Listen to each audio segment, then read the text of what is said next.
बूंदी नगर में रामदास जी नामक एक बनिया थे। वे व्यापार करने के साथ साथ भगवान की भक्ति साधना भी करते थे और नित्य संतों की सेवा भी किया करते थे। भगवान ने अपने भक्तों संतों की पूजा को अपनी पूजा से श्रेष्ठ माना है, क्योंकि संत लोग अपने पवित्र संग से असंतों को भी अपने जैसा संत बना लेते हैं। भगवान की इसी बात को मानकर भक्तों ने संतों की सेवा को भगवान की सेवा से बढ़कर माना है। प्रथम भक्ति संतन कर संगा। रामदास जी सारा दिन नमक, मिर्च, गुड़ आदि की गठरी अपनी पीठ पर बांधकर गांव में फेरी लगाकर सामान बेचते थे, जिससे उन्हें कुछ पैसे और अनाज मिल जाता था।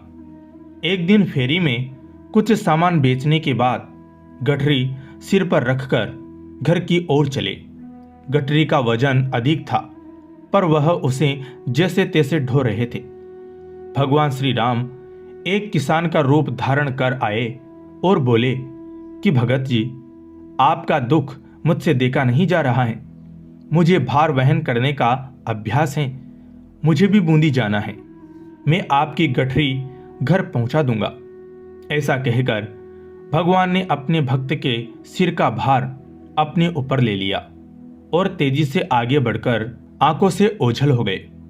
गीता में भगवान श्री कृष्ण ने कहा है कि संत लोग धैर्य धारण करके प्रयत्न से नित्य कीर्तन और नमन करते हैं, भक्ति भाव से नित्य उपासना करते हैं। ऐसे प्रेमी संत मेरे और मैं उनका हूं।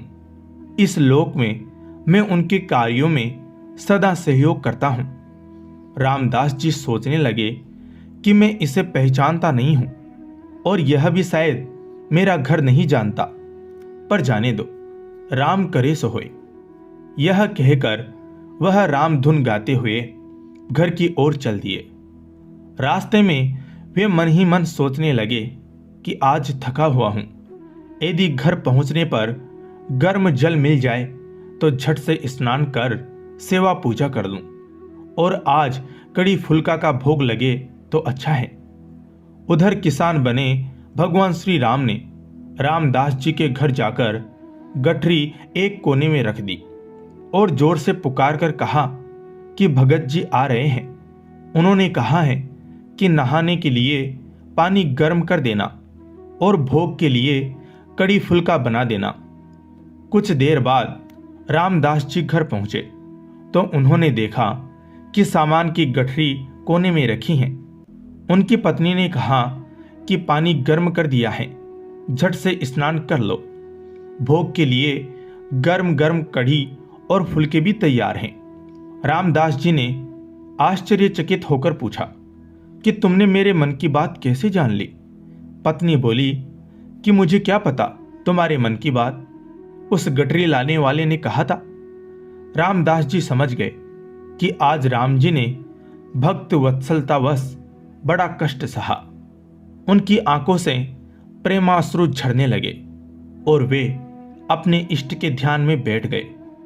ध्यान में प्रभु श्री राम ने प्रकट होकर प्रसन्न होते हुए कहा कि तुम नित्य संत सेवा के लिए इतना परिश्रम करते हो। मैंने तुम्हारी थोड़ी सी सहायता कर दी तो क्या हुआ?